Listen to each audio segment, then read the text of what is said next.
구약의 인물 가운데서 야곱이란 사람은 참 우리 모든 그리스도인들에게 성화되어 가는 것에서 누구든 애인은 있을 수 없겠다. 야, 하나님이 저런 사람도 저렇게 만들어 가시는구나 라는 것들을 보여주는 아주 대표적인 인물이라고 저는 생각합니다.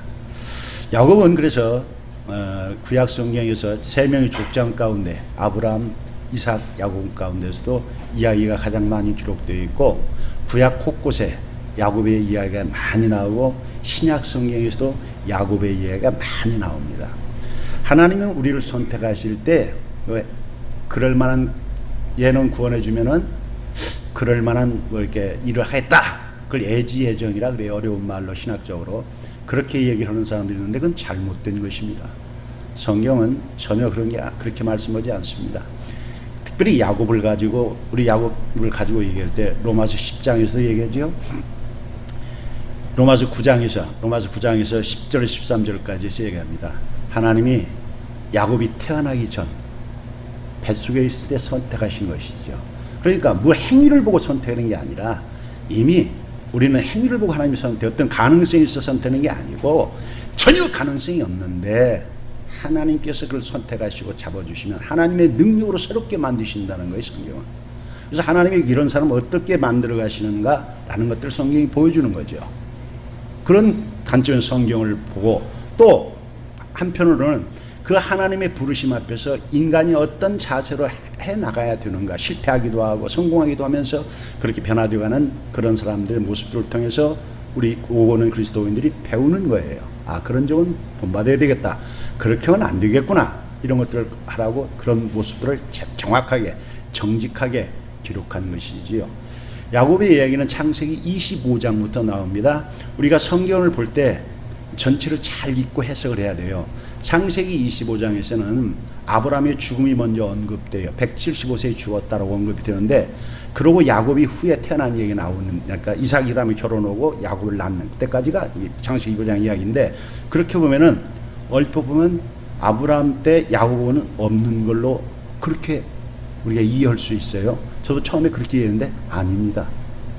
성경을 잘 읽어야 돼요. 아브라함이 죽을 때 나이가 175세다라고 분명히 거기 창세기 25장에서 우리에게 가르쳐줘요. 175세로 죽었다고 얘기합니다. 그런 거기에 또 창세기 25장에서 이야기합니다. 20절에서 아브라함의 아들 이삭이 결혼할 때 나이가 40이었다라고 기록하고 있습니다. 그러니까 아브라함이 몇 세 때 이삭을 낳았어요? 100세 때 낳았죠. 그러니까 그때 아브라함 140세로 살아있어요. 아시죠? 그러고 나서 26절에서 그 이삭이 리브가와 결혼해가지고 쌍둥이를 낳는데 그때가 몇 살 때? 이삭이 60세 때라 그렇게 기록했어요. 26절에서. 그러니까 야곱과 에서가 태어났을 때 아브라함은 몇 살이에요, 그럼? 160세로 살아있어요. 근데 앞에서 죽었다고 하니까 죽은 줄 알고 해석하지 말라 이거예요. 그래서 그 믿음의 조상 아브라함이 160세 때 손자 둘이 다 쌍둥이가 태어난 거예요, 이삭의 아들. 그러니까 15년 동안 에서와 야곱은 할아버지 아브라함과 함께 살았어요. 할아버지 아브라함으로부터 하나님에 관한 것을 들었죠, 둘 다. 그런데 성경은 어떻게 기록하냐면 큰형 에서는 가만히 집에 있질 못하는 성품을 가지고 있다고 그랬어요. 들 사람이다. 들에 나가서 사냥하는 걸 좋아해. 그러니까 할아버지 아브라함한테 뭐 이렇게 배우는 걸 그렇게 안 좋아했던 것 같아요. 믿음이 안 들어갔지요. 반대로 또 야곱이라는 애는 조용한 사람이다라고 써 있어요. 밖에 나가서 막 그냥 활발하게 남성답게 하지 않고 성품이 조용해가지고 집에 가만히 있는 걸 좋아해가지고 있어요. 그래서 아버지는 그 이삭 아버지는 이게 반대되는 성향을 좀 좋아하잖아요. 그 이삭이 원래 온유한 사람이거든요. 이삭의 아내 리브가는 활발하거든요. 그러니까 그 자기 아내 스타일 닮은 아들 그 애서 남자답게 활달하고 막 자기하고 다르잖아. 그러고 사냥에다 막 고기 주고 이러니까 육식을 좋아하는 거야, 이삭이. 나중에 막 보면 별미 좀 다오라고 보면 육식을 좋아하는 것 같아. 그러니까 육식 잘 공부하니까 이놈을 큰 놈을 좋아했어. 어머니는 또 자기는 또 활달한데 자기 남편이 조용하잖아. 근데 아들 야곱은 저 아버지 닮아서 이렇게 조용해. 그러니까 얘가 엄마 말을 잘 듣고 들으니까 애를 또 좋아해. 이게 그게 안 좋은 건데 절대로 자식 편애하면 안 됩니다. 거기서 이제 가정의 불화가, 가정의 이제 불행이 거기 시작되는 거거든. 편애가. 절대로는 공평해야 돼요. 내 취향이 안 맞아도 부모 된 자는요, 통일하게 정말로 애들을 우리가 정말 공유롭게 해야 돼. 공평하게. 조심해야 돼. 그렇게 해야 되는 거예요. 어쨌든 그런 속에서 자랐는데, 야곱은 저기 할아버지 밑에서 그 얘기를 잘 들었다고 보죠. 성경을 볼 때, 성경은 안 써 있지만은 그런 걸 우리가 문맥 안에 담긴 것들을 캐내가 읽는 거예요. 아, 그럴 수 있겠다. 믿음은 어떻게 생깁니까? 예, 우리 서집사님 정확히 믿음은 들으면서, 들으면 그리스도의 말씀으로 말하면 믿음은 들어야 되는 거예요. 하나님의 사람을 만나고 하나님의 사람과 교제해야 되는 거예요. 여러분, 살아갈 때 중요한 거예요. 네 친구를 삶과 잘 선택하고 해서 우리가 구별을 살아가는 건 아니지만 분별하고 살아야 되는 거예요. 정말 내가 가까이 할 사람들은 믿음의 사람들이어야 됩니다. 여러분, 지금 누구하고 가까이 사십니까? 여러분 주위에 정말 믿음의 사람이 가까운 친구로 있습니까? 아니면 세상 사람이 가까운 친구 있습니까? 물론 전도하기 위해서 접근하는 건 다른 거예요. 그러나 정말 인생의 중요한 것을 의논하고 함께 기뻐하고 그러면 정말 믿음의 사람과 가까워야 되는 거예요. 내 영성을 보면 그 사람의 영성이 어떤 걸 주위 사람 누구가 어울리는가 보면 알 수 있어요. 아브라함의 자식, 아브라함 믿음의 사람 아브라함한테서 15살 때까지 자신의 그 밑에서 들었기 때문에 야곱이라는 사람은 믿음이 있었다라고 우리가 보는 거예요. 어릴 때 교육이 중요하지 않습니까? 하나님이 아마 복을 주시는구나. 하나님이, 아브라함이 간증을 얼마나 했겠습니까? 손자들에게, 저도 손자를 두어보니까, 이렇게 두어보니까, 손자를 두어보니까, 그렇게 이쁘더라고. 나도 남은 생에 어떻게 하면 저들에게 내가 떠난 뒤에 할아버지의 어떤 걸 기억하게 할까? 믿음에 대해서 기억해 하려고 성경 이야기하고, 기도해주고 만나면 늘 그러는 거죠. 어떻게 하나님 얘기하고. 그게 이제 우리가 그 삶의 본질이잖아요. 그렇게 잘했고, 에서는 그렇게 안 자랐다라는 거예요. 근데 보면은 이름을 보면 우리가 알 수 있잖아요. 야곱은 사실 야곱이라는 이름이 뭐라고 해석이 되어 있냐면은 이게 발뒤꿈치 잡고 나왔다라고 해서 야곱은 발뒤꿈치 잡은 자, 속이는 자, 교활한 자, 선수 치는 자, 이런 좀 나쁜 의미를 가지고 있어요. 그러니까 남한테 지키지 않고 오늘날 극도의 이기주의, 철저한 개인주의를 넘어서 이기주의까지 안 찌르니까 누구한테도 안 지고 다 선수 쳐가지고 같은 수하려고. 그게 좋은 쪽으로 쓰면 좋겠지만 그게 이렇게 세상적으로 쓰면 아주 자기밖에 모르는, 그래서 어려움이 있는 것이죠. 할아버지한테 장자권이 귀중한 거 들어서 배워 알겠는데 그 장자권을 누가 장남이 가지고 있으니까 거기에 대해서 했는데, 그러면 할아버지가 죽고 난 뒤에 야곱이 형 에서가 돌아왔을 때 그 장자권을 살 때 나이가 얼마쯤 더 생각해요? 제가 요 성경을 연구하면 생각해보는 거예요. 소년 때가 생각하십니까? 아니에요.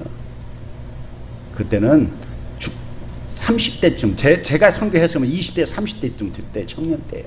왜냐면 야곱이 예서가 활발하게 막 사냥하고 막 한창 때니까, 그때니까. 저도 30대 아니겠습니까? 결혼 전에. 그러니까 그때예요. 그때 벌써 그래서 형한테 배고파오는 기회를 노려가지고 상대방의 약점을 탁 파악해가지고, 형 그 장자권 별로 관심 없잖아. 왜 그러는데? 그 배고프지? 이 밥 먹고 죽 먹자. 날 배고파. 갔다 오니까 그거 줘. 그냥 한 가루 줘라니까. 그래 주는 게 괜찮은데 형 그 장자권 관심 없는데 그거 나한테 준다고 내가 얼마고 줄게. 그러니까 그래라도 가져라. 가볍게 해서 넘어가. 그러니까 어떻게 보면은 형한테 그러면 안 되잖아. 형이 배고프면 주고 나중에 좋게 해야지. 그런 식으로 하면 안 되잖아. 하나님의 말씀은요, 목적이 하나님의 뜻이 선하죠. 반드시 방법도 바라야 돼요. 그게 하나님의 뜻이죠. 그래서 마태복음 써 있지 않습니까? 내가 주의 이름으로 선지자 노릇하고 기적을 행하고 큰일 했다, 이런 거야. 예수님 앞에 섰을 때. 근데 예수님이 뭐라 그래요? 나는 너를 모른다. 아니 어떻게 모릅니까? 내가 예수 이름으로 했는데 교회 큰 교회 했고 내가 큰 기업 했고 말이야. 내가 큰 거 했다 그래. 그래서 예수님 허금 했다 그래. 그런데 예수님 모른다는 거예요. 왜요? 말씀대로 안 했다는 거예요. 불법을 행했다라는 거예요. 자기 방식, 인간적인 방식으로 예수님만 걸었지. 근데 우리 무섭죠, 그런 말씀 보면. 그래서 중요한 거죠. 야곱은 그런 가치관을 가지고 살았어요. 그런 야곱의 생애를 우리가 하나님이 바꾸시는 것이죠. 어쨌든 그래서 야곱을 하나님이 이제 25장부터 바꿔가는 것이지. 26장에서는 이제 아버지 이삭 얘기 나오고, 이제 27장에서부터는 이제 야곱의 얘기 나오지요. 그래서 27장에서 드디어 야곱을 어떻게 해요? 하나님께서 나쁜 방법이죠. 어머니도 잘못된 거죠. 아버지도 정말 영적인 사람이 아니라 육신적인 사람이기 때문에 정말로 자식들을 축복해 줄 때 분명히 리브가 뱃속에 있을 때 리브가 고통스러워서 이 애를 20년 만에 가져가지고 지금 날려고 그러는데 힘들어서 기도하니까 분명히 하나님이 너희 두 뱃속에는 두 민족이 들어있다. 그런데 큰 자가 작은 자를 섬긴다 라고 얘기 알려주셨거든요. 남편한테 얘기 안 했겠어요? 들었겠지 이삭도. 그래서 반드시 하나님의 뜻대로 두 아들을 놓고 너 뱃속에 있을 때 하나님이 이랬으니까 장자권은 넌 특별히 야곱이 받아야 한다고 그렇게 얘기해야 이삭이 바른 영적인 사람이야 맞는 것인데 이게 나이 들어가지고는 약간 흐릿해가지고는 야 내가 장자권도 줄 테니까 고기 잡아 잡아라고 이렇게 엉뚱한 육적인 걸 추구했잖아요. 어머니 역시도 마찬가지예요. 그래서 남편이 그랬으면 여보 그러면 안 되잖아요. 뭐? 당신 나하고 같이 들었으니까 이건 아니야. 내가 뭐 야곱을 좋아해서가 아니라 하나님의 뜻이야. 그러니까 이렇게 합시다라고 해서 권면해가지고 그 사태를 그렇게 바꿨어야 될 건데 저 인간 말이 안 듣고 저거 또 일러주는구만. 그러고 여자들 머리 좋으면 주워오면 여자분들 머리 좋으면 남자를 이렇게 주나주나해. 저거 내가 다 가지고 놀아 저거. 그래 어떻게 해요? 야 야곱아 이리 와봐. 그리고 아들을 불러가지고 너가 영둔지 들었는데 하나님이 너한테 축복해 준 거 네가 받아야 되거든. 내가 하라는 대로 해. 그때 야곱이 몇 살 줄 아십니까? 에서는 40세에 결혼했지만 야곱은 70세 그때 결혼도 안 하고 있을 때예요. 놀라십니까? 나이 계산 정확히 돼요. 성경에 안 써 있던데요? 왜 안 써 있어요? 야곱이 애굽으로 이주해가지고 애굽 왕 앞에서 애굽 왕이 물어보자. 몇 살 연세가 어떻게 되시나요? 그러니까 몇 살이라고 그래요? 내 인생 나그네 길이 130세입니다라고 얘기해요. 130세라고 얘기해 그때가. 그럼 130대 요셉은 몇 살이에요? 39세 때예요. 왜냐면 요셉이 30대에 총리가 됐잖아요. 총리가 되고 7년 동안 흉년이 있었잖아요. 흉년 2년 차니까 그 39세 때예요. 야곱이 130대, 요셉이 39세면 거꾸로 계산해 보세요. 요셉이 태어난 해가 언제 태어나요? 야곱이 91세 때 태어나요. 야곱이 91세 태어났는데 그때 91세 때가 야곱이 어느 때였느냐? 야곱이 어느 때예요? 처갓집살이 14년 동안 딱 끝났던 해 야곱이 그때 요셉이 태어나는 거예요. 그래서 요셉이 태어났을 때 야곱이 라반한테 이제 14년 동안 내가 계약 기간 끝났으니까 나도 이제 내 가수를 이끌고 나가서 이제 돈 벌이 할 테니까 가겠습니다 라고 얘기를 하는 거예요. 그러니까 이제 라반이 그럼 가면 안 되지 나하고 맺어. 그래서 노무계약을 이제 체결하는 거예요. 그러니까 야곱이 91세 때예요. 그러면 그 14년 동안 야곱이 거기가 있어서 하고 있었잖아. 그 14년 빼면 몇 세예요?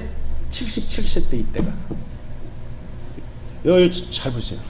그렇게 뭐 야곱이 청년 때 이러지 마세요. 야곱이 또 원숙한 인생이 원숙한 경기. 야곱이 청년 때 그런 거 아니에요. 에? 이해가 되시죠? 그런 인생이 굉장히 깊은 때.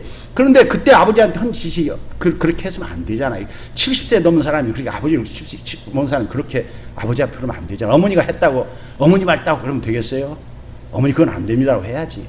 그렇게 야곱이 목적으로 있으면 수단과 방법을 안 가리고 하나님을 정말 하나님을 잘 모르니까 그 장적권만 되면 타는 줄 알고 그렇게 장적권 하나 따려고 그렇게 악을 행하는 것이죠. 그렇게 그것 때문에 집안 난리난 거잖아. 그게 27장 이야기예요. 장자권을 공식적으로 그래서 아버지가 실성을 알아요. 예수 와서 실성을 알지만 한번 그때서 야곱이 실성을 야곱이 그렇게 자기를 속인 것을 이삭이 알았어도 이삭이 아들을 부르고 마누라 부르고 난리치지 않고 떨었다고 했어요. 떨었다고. 성경 27장에 보면 왜요? 그때서 아마 하나님 말씀이 생각났던 거였지. 그 77년 전 그 뱃속에 있을 때 하나님 했던 말 떠나서 내가 잘못했구나 알았지. 그래서 그때 이삭을 이제 마누라가 그러잖아. 예서가 이제 동생 죽이려고 저건 뭐 이제는 끝난 놈이라 저거 죽인다고 하니까 아버지 죽이면 저거 죽인다니까 리브가가 판단했어. 그래서 이게 더 놔두면 집안이 콩가루 집안 된다는 거 알고 살려야 되잖아요. 서로 살인이 안 일어나니. 그래서 한 계획이 뭐야? 며느리 얻기 위해서 자기 친정으로 보내자라는 계획을 해서 결혼을 위해서 핑계를 해서 보내는 걸 해가지고 남편한테 제안하니까 남편도 좋다 해가지고 그 28장에서 축복해 주는 거예요. 공식적으로 이삭이 자기 아들 야곱에게 아브라함에게 받았던 그 상자권 자기가 받았던 것을 그 아들에게 축복해 줘요. 그대로 공식적으로 받았잖아요. 자, 축복을 받았는데 그때부터 하나님이 강도 높게 훈련하시는 거죠. 이제 받았으니까 그 집안에서 훈련이 되겠어요? 안 되겠어요? 안 되죠. 그래서 하나님 우리를 훈련하실 때 강도롭게 마치 우리가 구약성에서 다윗이 사무엘에게 기름 부음 받고부터 험나는 길이 시작되듯이 그래서 다윗이 시편 23편 그 3절에서 하나님께서 우리를 자기 이름을 위하여 의의 길로 인도하시는 도가 있어요. 내가 하나님의 사람이 되면은 우리가 정말 예수 믿는 사람이 되면은요 새 사람을 만드시는 거예요. 근데 그 새 사람을 만드는데 잘못된 성품, 잘못된 습관 이런 걸 만드는데 편한 대로 놔두면 고쳐집니까? 절대 안 고쳐지는 거예요. 그래서 철저히 하나님만 바라볼 수밖에 없는 환경으로 몰아넣는 거예요. 그런 사람들 붙이고 그렇게 해서 그것을 깎고 다듬고 꺾어뜨리고 부러뜨리고 부서지게 만들어서 그래서 예수 믿는 사람은 깨어질수록 은혜가 되는 거예요. 자가 깨어지고 자기 한계를 느끼고 막 그럴 때마다 이제 답이 없다고 할 때마다 하나님 바라볼 수 있겠잖아요. 다 막히게 하시고 하나님만 뚫리게 하는 거예요. 그래서 하나님 바라보게 하는 거예요. 그렇게 하나님의 사람으로 하나님을 알아가고 하나님을 교제하면서 바뀌어져 가는 거예요. 그래서 하나님께서 그때 그렇게 하신 장자권을 이제 공시로 받았는데 받았잖아요. 그 장자권을 받았는데 이제부터 이제 장자권을 받은 사람답게 영의 사람으로 만들어야 되잖아요. 그래서 집을 떠나게 하는 것이죠. 그때가 77세 때입니다. 그래서 창세기 28장에서 그 야곱이 생전 처음으로 자기 집에서 야곱이 살던 집이 가난했습니까? 부했습니까? 네? 잘 살았죠. 아브라함도 대부자였고 이삭도 대부자였어요. 그런 줄 살았는데 갑자기 준비도 없이 그 야곱이 준비도 없이 갑자기 출발하는 결혼으로 가려면 지창문도 준비하고 막 종도 딸려보내게 해야 되는데 그런 거 준비할 겨를이 없었을 때 그냥 지팡이 하나만 갖고 나갔습니다. 32장에서 그렇게 얘기하는데 그냥 준비도 없이 그냥 먼 길 또 거기가 이 브엘사바에 살고 있었거든요. 야곱이. 그래서 밧단 아람 하란이 그 밧단 아람이라는 곳으로 가라는 데가 보면은 그 지역적으로 800km나 떨어져 있는 곳이에요. 엄청 먼 길이잖아요. 800km. 그 길을 그냥 호를 단신 준비도 없이 가는 거예요. 오늘날 같이 무슨 자동차 있는 것도 아니고 내비게이션 있는 것도 아니고 참 뭐 여행 뭐 투숙객 어디가 호텔 있는 것도 아니고 진짜 걸어서 가는 거죠. 네? 종도 없이. 얼마나 힘들겠습니까? 난생 처음으로. 그래서 28장에서 루스란 지역에 도착했다고 했는데 그 루스란 지역이란 곳이 브엘사로부터 거기까지가 85km 정도 된다라고 되어 있어요. 그러니까 85km라고 한다면은 굉장히 먼 거리죠. 하루에 간 길은 아니에요. 그래서 제가 루스라는 곳에서 하나님이 그 유명한 곳이잖아요. 루스에서 하나님 꿈에 이 야곱을 만나 주시잖아요. 아주 유명한 이게 터닝 포인트라고 그래요. 할아버지한테 들었던 하나님, 아버지에게 들었던 귀로만 들었던 하나님, 그 하나님을 직접 눈으로 보는 1대1의 하나님과 1대1의 인격적인 체험을 거기서 하나님 해주시는 거예요. 그 상황이 어떤 상황이었는데 아무도 의지할 수 없는 집 떠난 지 2, 3일쯤 됐다고 보는 거예요. 85km니까 하룻밤 지나고 이틀밤 지나면 3일쯤 2, 3일 됐을 때 얼마나 고단하고 힘들겠어요. 그래서 거기 야영지로 하나님의 루스라는 지역에서 딱 예비해 놓으셨다가 거기에 인도해 놓으시고 거기서 1대1로 하나님 꿈에 나타나셔가지고 하나님이 그때 야곱에게 계시해 주시죠. 네가 들었던 너희 할아버지 가르쳐줬지, 너희 아버지 가르쳐줬지, 나다. 여호와 하나님이다. 하나님이 어떤 분인가 알고 내가 너를 할아버지가 했던 이삭에게 했던 축복을 그대로 공인해줘요. 만민이 너로 인해서 복을 받, 네 자손을 인해서 복을 받게 하겠다. 놀라운 복을 주는 거예요. 그리고 뭐라고 하세요? 그러니까 네 자손이 있게 하고 땅을 주겠다.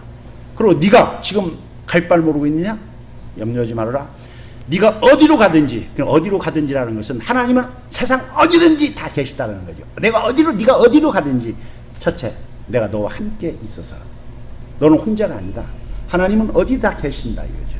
그 옛날 그 당시만 해도 그 로컬 신이 다 지역에 따라 다르다고 그러잖아요. 우리나라 뭐 샤머니즘 귀신 하는 사람들 귀신들 영역이 있어요. 귀신들이 보면 뭐 정직 뭐 부엌 귀신 뭐 화장실 귀신 뭐 마루 귀신 그러잖아요. 귀신들은 이렇게 다 분야가 있어. 뭐 그래. 근데 그렇다고 이 얘기하는데 그런 건 아니지만 그렇게들 이야기하는데 그런 미신적인 것들이 거기 있는데 하나님은 그런 신이 아니라 전 우주를 다스리시는 분. 어디를 가든지 어디를 다스리시는 분이. 어디를 내가 너와 함께 있어서 내가 너를 지키고 너를 보호해주고 어떻게 너를 평안히 너희 집까지 다시 돌아오게 해준다. 그 말 속에는 가정도 다 이루게 해주시고 안전도 책임져달라고 얘기를 하나님이 책임져 주신 거예요. 야곱이 얼마나 기뻤고 얼마나 감격했습니까? 꿈에서 깨가지고 애가 기뻐 뛰고 하나님이 여기 계셨나 하면서 그 외롭고 한치 앞들을 모르는 이 불확실한 상황 속에서 하나님이 나타나셔가지고 이러니까 그렇게 사모했던 하나님이 나타나니까 야곱이 그때 변화된 거죠. 그래서 그걸 베델이라고 야곱이 그 지역의 루스란 이름을 베델이라고 야곱이 바꾼 거예요. 베델. 그래서 그 베델이 된 거예요. 같은 책인데 하나님의 집이다. 하나님이 여기 계시다.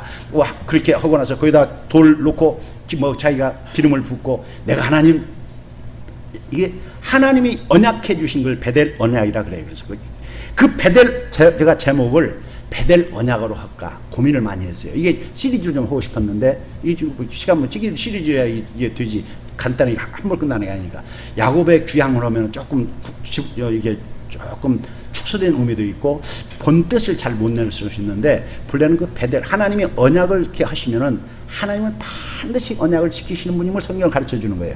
그거 하는 거죠. 그래서 야곱이 지금 800km 가야 되는데 지금 85km밖에 못 왔잖아. 얼마나 가서 자기 유삼촌 집에 잘 받아들이지 장가는 갈 수 있을런지 뭐 아무것도 모르잖아요. 뭐 아무것도 못 가지고 가는 자기니까 뭐 돈 많이 가져가면 괜찮겠지만 못 가지고 가는데 그런 상태인데 하나님이 책임주신다니까. 그래서 야곱이 이제 서원을 하는 거예요. 하나님이 언약해 주신 그 앞에 하나님 앞에서 야곱이 서원하죠. 하나님 알겠습니다. 하나님이 내 하나님이 되신다고 하셨으니까 나도 이제 하나님만을 섬기겠는데 반드시 그 말씀대로 나를 지켜주셔서 이제 그 하나님이 약속하신 말씀을 어떻게 지켜주시는가를 기록한 것이 29장부터 쭉 나오는 얘기들이에요. 50장까지가. 그게 야곱의 이야기는 그런 얘기예요. 야곱이 어떻게 하나님이 신실하게 지켜가시는 그 하나님의 말씀을 오늘도 우리에게 성경에 기록된 것은 똑같이 우리에게 그렇게 지켜주신다는 신실함을 가르쳐 주는 거예요. 그래서 하나님께서 나를 그렇게 해주신 대로 정말로 나를 돌아주신다면은 내가 예배자로서 이 전을 짓겠습니다. 하나님 여기다 이 하나님의 집을 짓고 여기서 예배를 드리겠다 이러는 거지. 예배자로서 살겠습니다. 하나님만을 섬기겠습니다. 그리고 내가 11조를 꼭 드리겠습니다. 11조는 아브라함 때부터 드렸던 거예요. 그러니까 아브라함이 다 가르쳐 준 거지. 그런 것도. 11조는 무슨 의미예요 여러분? 왜 11조 드려요? 말라기에서 30배 60배 100배로 갚아준다 해서 내가 드리는 거예요 이러십니까? 그러면 좀 잘못됐다고 하기는 어렵지만은 핀트가 안 맞는 거죠. 하나님의 주권을 인정하는 거예요. 모든 생명과 모든 것을 하나님이 내게 공급해 주시는 분, 나는 은혜로 사는 것이라는 것을 인정하는 거예요. 그게 인정하는 거예요. 하나님의 주권을 인정하는 게 11조예요. 내가 내 힘으로 사는 것이 아니라 이게 다 하나님의 은혜로 사는 것이다 라고 인정하고 하나님이 그중에 10분의 1만 한번 네가 그래서 믿음을 표현해봐라 했던 것인데 아십니까? 그게 30배 100배 갚아서 한다고 이건 아니에요.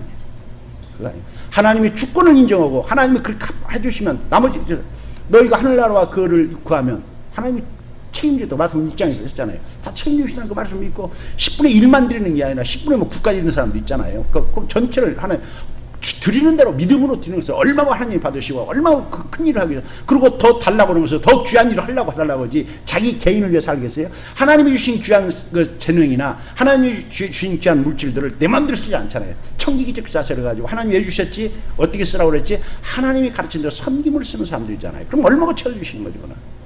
그래서 주라 그래야 뭐 후이되 넘치는다 그렇게 주는 거예요. 그래서 두 가지를 하는 거예요. 내가 예배자로서 살겠습니다. 그 다음에 하나님의 주권을 인정하고 11절 이 두 가지 소원을 해요. 그리고 야곱이 출발해서 그래서 오늘 31장이잖아요. 29장 30장에서는 어떻게 해요? 야곱이 14년 동안 처가살이 했던 것을 기록하는 거예요. 그래서 그 14년 동안 또 6년 더 거쳐서 6년은 자기가 14년 동안 뭐 해요? 가정을 이루는 거죠. 가정. 그 유삼촌 나반이 잔머리 굴려가지고 뛰는 놈이 뭐 나는 놈이 있다고 야곱을 그냥 속여가지고 야곱이 그러니까 그런 사람을 만나서 또 하나님 훈련하셔. 네가 그렇게 속여봤냐? 속임 당해봐라. 얼마나 마음이 아픈가. 말로 가르치면 알겠어요? 겪어봐야. 그 야곱이 자기 아버지 속인 거 정말 무서운 죄죠. 그래, 자기 형 그러니까 그 아픔들을 모르잖아요. 당해봐야. 하나님이 뭐 꼭 그런 건 아니지만 어떤 야곱을 훈련을 철저히 그 악한 그것이 얼마나 무서운 것이고 얼마나 가슴 아픈 것이고 얼마나 상처 있는 것이냐를 아주 뼈저리게. 그래서 이게 아내를 얻는데도 14년 걸려 2명을 얻어가지고 4명 해가지고 11명의 아들을 얻었어요. 11명의 아들을 얻었는데 그때까지는 그렇게 힘들지 않고 잘 지냈는데 문제는 이제 요새까지 나가가지고 이제 출발을 라반한테 나 이제 가야 되겠습니다 라고 얘기하니까 라반이 그러지 말아라. 보니까 너 때문에 하나님이 축복해 주시니까 나하고 노무 계약을 맺자. 불평등 계약을 맺는데 야곱도 머리가 뛰어난 사람이잖아요. 가만히 보니까 저 유삼촌 이 장인어른이 보통 이 머리가 아니야. 정말 자기보다 한 수위로 자기밖에 모르는 거죠. 그러니까 불평등 계약을 자기가 요구를 하는 거야. 그래서 아주 불리한 조건으로 자기가 아주 가망성 있는 조건으로 어리석게 계약 조건을 걸어가지고 얘가 왜 이러지? 계약 조건을 맺어가지고 그게 이제 하게 되는 거지요. 그게 6년이 걸리는 거예요. 6년 걸려가지고 6년 동안에 걸렸는데 이게 중요한 건 뭐예요? 6년 동안에 야곱이 엄청난 부자가 됐다라는 거예요. 자, 여러분 돈이 많으면 좋을까요? 나쁠까요? 네? 좋아요? 안 가져본 사람 우리는 그래. 돈 많으면 무지개 좋을까요? 돈 많으면 무지개. 사실 얼핏 보면 돈이 없어. 나도 돈만 많으면 교회 예배당 내 건물 짓고 내 세상처럼 신경 안 쓰고 말이야. 그 예배당 짓고 사람들 구제 헌금 왜 다 줄 쓸 거야 막. 그래 얼마나 좋겠어요. 그렇게 생각하죠? 다 그렇게 생각하잖아요. 근데요 인생사를 보면 돈 많으면 돈이 조금 많으면 그렇지 않은데 너무 많으면 이게 문제가 생겨요. 여러분 우리나라 재벌 가문들을 보셨지요? 우리 속담 생겼지 아시죠? 피는 물보다 진하다. 그런데 신조어가 생겼어요. 돈은 피보다 진하다. 아시잖아요? 롯데 신격호 그 아들 2명. 삼성 재벌. 우리나라 현대 재벌. 모든 재벌들 자식들. 한진의 그 형제들. 이거 남의 얘기입니까? 나만 아시나요?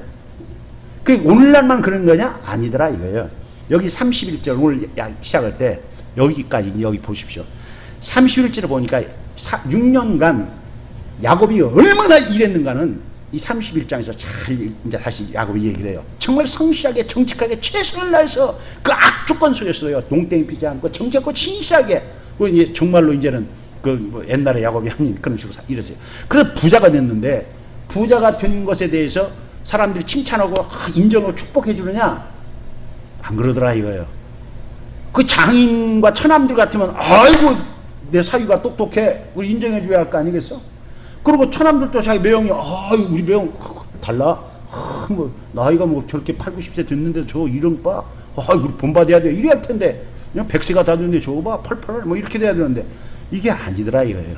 여기 31장 1절에 보니까 써있죠. 야곱이 라반의 아들들이 하는 말을 들은즉 야곱이 우리 아버지의 소유를 다 빼앗고 우리 아버지의 소유로 말미암아 이 모든 재물을 모았다 하는지라. 이제 장인만 자기 대적이 됐던 것이 아니야. 돈이 많아지니까 이제는 야곱이 부자가 되니까 이제는 처갓집 전체 처남들이 다 대적이 돼버리는 거예요. 유기상이 온 거지. 돌발 갑자기 유기상. 그리고 야곱이 가만히 장인을 보니까 이제 전과 같지 않아. 아들들까지 아버지 뭐 가만두면 안 되겠습니다. 저 손 마디고 이거 저렇게 나왔다는 이거 아무래도 우리가 맥힙니다. 우리 기업이 끝장납니다. 저 걸레 뭐 이랬는가도 모르지. 오늘 같잖아. 기업이 다 합병될 수도 있고 뭐 쪽박할 수 있습니다. 이럴지도 모르지 오늘 같으면. 그래가지고 야곱이 위기에 몰린 거죠. 여러분 이게요 돈이 많으면요 예나 지금이나 이런 문제가 생기는 겁니다. 성경에 써 있어요. 우리는 모르고 돈만 많으면 물론 돈도 정말 하나님의 사람으로서 정말 주려고 막 청지기적 자세를 가지고 있다면야 얼마고 뭐 선하게 쓰고 좋겠지만 대다수 돈이면 돈에는 엄청난 힘이 있어요. 그래서 성경에서는 돈과 하나님을 동등한 위치에 거의 놓잖아요. 재물과 하나님 같이 놓고 마태복음 6장에서 둘 중에 선택하라고 그러잖아요. 그 시편 기자 119편에서 나오잖아요. 내가 재물을 즐거워한 같이 주를 말씀을 즐거워하게 해달라고. 인간이 그렇다니까. 왜냐하면 돈에 힘이 있거든요. 엄청난 힘이 있거든요. 인생사 60, 70%. 지금 나라 지금 사상 이데올로기 시대가 아니잖아요. 지금 국제사회가 경제 이데올로기 시대냐. 미국이고 뭐 중국이고 지금 경제 갖고 싸우잖아요. 이게 갈수록 더 그런 만모니즘이. 이거 우리가 분명히 알아야 돼요. 돈이 악한 거 아니에요. 돈은 중립이지만 누가 어떻게 쓰냐도 인생이 망가지고 나라 가치고 이건 중요한 거예요. 근데 잘못된 가치관을 가진 사람들은 이렇게 남이 가지면 그걸 놔주지 못하고 뺏으려고 자기가 먹힐까 봐 그런 악한 일로 쓰면 이게 사람 사이가 무섭게 형제도 없잖아요. 사위 장인도 사위 장인 사이에 천남매 사이에 혈육이 단절되는 무서운 현상이 나타나잖아요.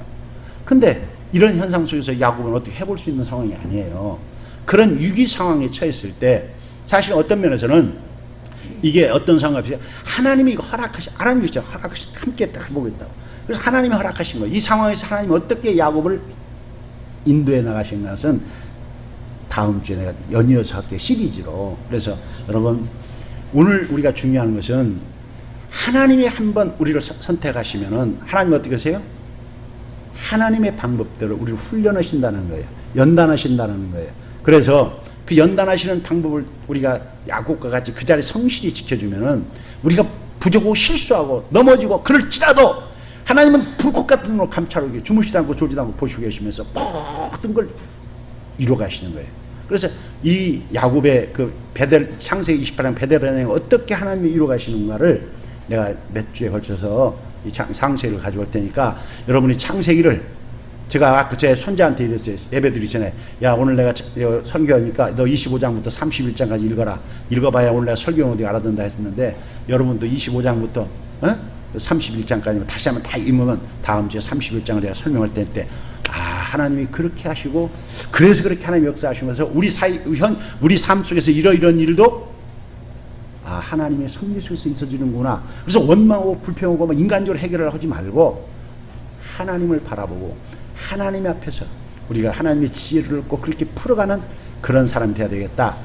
여러분들이 그렇게 변화되어지는 그러한 시간 되어줄 수 있기를 예수님의 이름으로 축복합니다.